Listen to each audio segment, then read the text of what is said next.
Venez là. Il y a une question. Vous disiez. Il y avait une question là, oui. Question. Parce que c'est vrai que vous avez été beaucoup influencé par les philosophes du XVIIIe siècle, mais Oui. vous êtes très obsédé par la question de Dieu dans tous vos bouquins. Oui, ce qui n'est pas du tout 18e siècle. Non, pas vraiment. Enfin, pas obsédé Ça de cette dépend. façon-là. D'abord, je pense pas que je suis obsédé. Ça reste un fil conducteur Oui. dans beaucoup de vos livres. Il y a toujours cette recherche de l'existence de Dieu, de sa présence. Oui. C'est-à-dire que c'est vrai que, à la fois, moi, je participe de l'idéal des Lumières, c'est-à-dire je crois au salut par la connaissance, y compris par la connaissance des religions, paradoxalement. Et ça, c'est pas du tout un thème du XVIIIe siècle qui voulait, au contraire, se distancer de la superstition et des religions. C'est-à-dire le XVIIIe siècle voulait vraiment remplacer la raison révélée par la raison naturelle. Mais du temps a passé. Et je pense qu'aujourd'hui, il faut garder le même idéal d'harmonisation de la société et des hommes par les connaissances, par la connaissance, par la lumière, par la diffusion de la pensée. Mais moi, je pense que, j'estime que, par exemple, c'est pas dans l'ignorance des spiritualités ou dans l'ignorance des religions qu'on va trouver le moyen de vivre ensemble. Et c'est pas non plus en les supprimant. La solution pour vivre ensemble, c'est pas de devenir tous athées ou de devenir tous salafistes. La solution, c'est d'arriver à vivre en étant aussi différents et en évitant les positions intégristes. Il y a un intégrisme athée comme il y a un intégrisme religieux.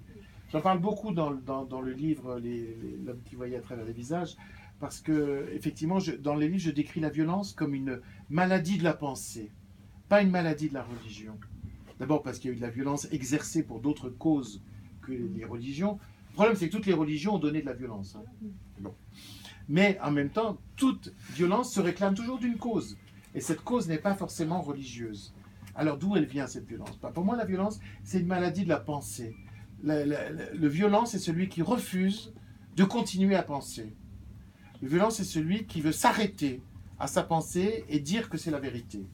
Et qui veut imposer cette vérité au réel et aux autres. Le violent, c'est celui, au fond, qui refuse la condition humaine. Dans la condition humaine, beaucoup de choses sont incertaines. Je veux dire, on a tous les mêmes questions et on apporte des réponses différentes. Et les réponses, elles sont toujours apportées, hypothétiques, proposées, des hypothèses, des fictions explicatives, des appels à une révélation ou à des valeurs morales qu'on a. Je veux dire, si on a tous les mêmes questions, on n'a pas tous les mêmes réponses. Et on peut même douter qu'il y ait une réponse vraie. Hein, le champ de la philosophie, c'est le champ du peut-être. Au fond, il n'y a que les questions intéressantes qui ont une réponse. Il n'y a que les questions sans intérêt qui ont une réponse définitive. Genre, où est mon manteau? Au vestiaire. Bon, d'accord. Ma voiture? Dans la rue. Mais par contre, pourquoi est-ce que j'existe?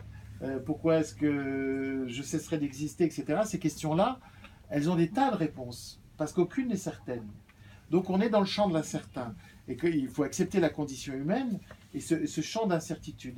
Donc au fond, le violent, c'est celui qui refuse la condition humaine, hein, qui refuse absolument ça, et donc il va tuer toute présence ou toute personne ou toute réalité qui le remet en question et l'oblige à douter. Donc la violence, c'est une maladie de la pensée. Alors la bonne nouvelle, c'est que si c'est une maladie de la pensée, ça se traite par la pensée. C'est pour ça que votre question, elle était complètement au cœur de moi, ce qui m'agite. C'est-à-dire que, oui, je pense que par la pensée, on peut soigner la pensée. Et pour moi, ça passe par la diffusion de la connaissance. C'est-à-dire, alors là, je vais dire quelque chose avec lequel vous pouvez ne pas être d'accord et qui n'est pas politiquement correct, mais je pense qu'on devrait enseigner les religions et les athéismes à l'école. Parce que le problème, c'est que l'enseignement de la religion, c'est toujours du prosélytisme. Hein, c'est toujours pour... devenez comme nous. Mais il y a un enseignement philosophique, historique, spirituel de la religion. Je pense que si on apprenait les religions, on apprenait à lire les textes religieux aussi, comme on apprendrait les athéismes, on serait obligé de se mouvoir dans le fait que l'être humain est capable d'apporter plusieurs réponses à une même question. Parce que ce qu'on a en commun, c'est uniquement les questions. Les réponses nous différencient, voire nous opposent. Donc si on veut nous unir, il faut remonter à la question. Et donc je crois que ça peut être très important d'avoir ça. C'est-à-dire, moi je suis totalement pour la laïcité, puisqu'elle protège toutes les pensées individuelles, mais je crois qu'il ne faut pas une laïcité creuse, vide. Il faut la remplir, cette laïcité, la remplir de connaissances sur ce que pensent les uns ou les autres, avec le respect aussi pour ce que pensent les uns ou les autres. Je pense que c'est comme ça qu'on peut lutter contre la violence. Alors, il y a d'autres facteurs à la violence, il y a des raisons sociales, etc. Bon, évidemment, le problème, c'est qu'il n'y a jamais de solution simple. Hein, mais en tout cas, cet élément de solution, moi me tient particulièrement à cœur. Et c'est ce que j'essaye de transmettre à travers mes livres. Justement, est-ce que dans votre dernier livre, est-ce que vous avez, puisque vous parliez de 3 livres... Oui, les 3 œuvres oui, de Dieu. Enfin, est-ce que vous avez fait appel aussi à des lectures, par exemple, des Pères du désert? Est-ce que la philosophie des Pères du désert vous a inspiré ou... Alors là, si vous voulez, ça me touche parce que c'est mon livre d'avant. C'est la Nuit de feu. Voilà. La Nuit de feu, je suis parti dans le désert sur les traces de Charles de Foucault, dans le Sahara. Et donc je raconte comment je suis rentré athée dans le désert et comment j'en suis ressorti croyant. Voilà. Donc oui.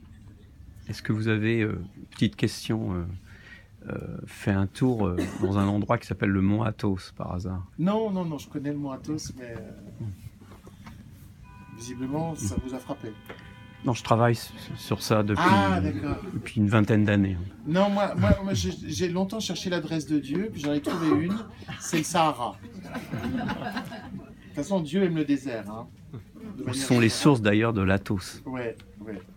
Et donc, moi, dans La Nuit de feu, je raconte comment à 28 ans, j'ai fait un voyage d'aventure, en fait, dans le désert, et je me suis perdu. Et c'est au milieu de cette perte qui était très dangereuse, j'ai failli mourir, puisque je me suis trouvé une trentaine d'heures sans rien à boire, sans rien à manger, et habillé pour la journée, c'est-à-dire un t-shirt et un short, mais pas pour la nuit, qui en février très froid. Est très froide. Et donc, voilà, au moment où j'aurais dû avoir le plus peur de ma vie, j'ai été envahi par le sentiment absolument inverse de la confiance, et je raconte ça, mais ça, je ne peux pas raconter ça autrement que dans un livre. Et donc je l'ai appelé la nuit de feu, parce que c'est une nuit mystique. Et la nuit de feu, c'est l'expression de Pascal, de Blaise Pascal, pour décrire sa propre nuit mystique.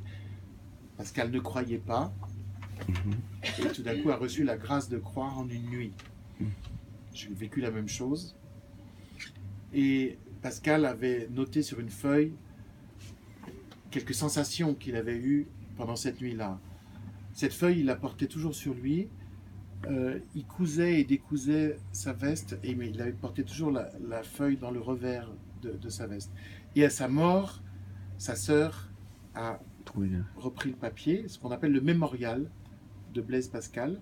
C'est ces phrases qu'il avait notées. Et dedans, il y a joie, joie, pleurs de joie, nuit de feu. C'est tellement l'expression exacte pour décrire ce que j'ai vécu. Et je suis tellement pascalien par ailleurs dans ma pensée, mais ça c'est grâce à Pascal, que j'ai repris ce magnifique alliage de termes, la nuit de feu. Mais derrière, il y a Charles de Foucault. D'accord. Et pourquoi avez-vous attendu si longtemps? J'ai attendu, oui c'est vrai. C'était en 1989. Ouais.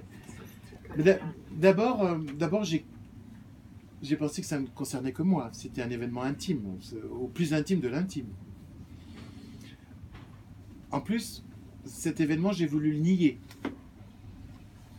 J'avais toutes les explications matérialistes qu'on peut servir dans ces cas-là. C'est votre corps qui a produit des endomorphines, les explications psychanalytiques, faute d'avoir un père terrestre qui allait vous sauver au milieu du désert, vous avez un père surnaturel qui vous... Enfin bon. Attendez, j'étais payé pour en vendre des explications comme ça, j'étais prof de philo. Hein, donc je me les suis toutes servies, ces explications-là. En plus, une révélation, c'est une révolution. Ça met tout à bas, il faut tout reconstruire. Donc c'est emmerdant, une révélation. Je veux dire, c'est inacceptable, c'est dérangeant. Tout ce que je pensais avant était bousculé. Il fallait trouver une autre articulation de mes pensées, un autre vocabulaire. Donc, par paresse, par conformisme intellectuel, j'ai voulu repousser cette révélation.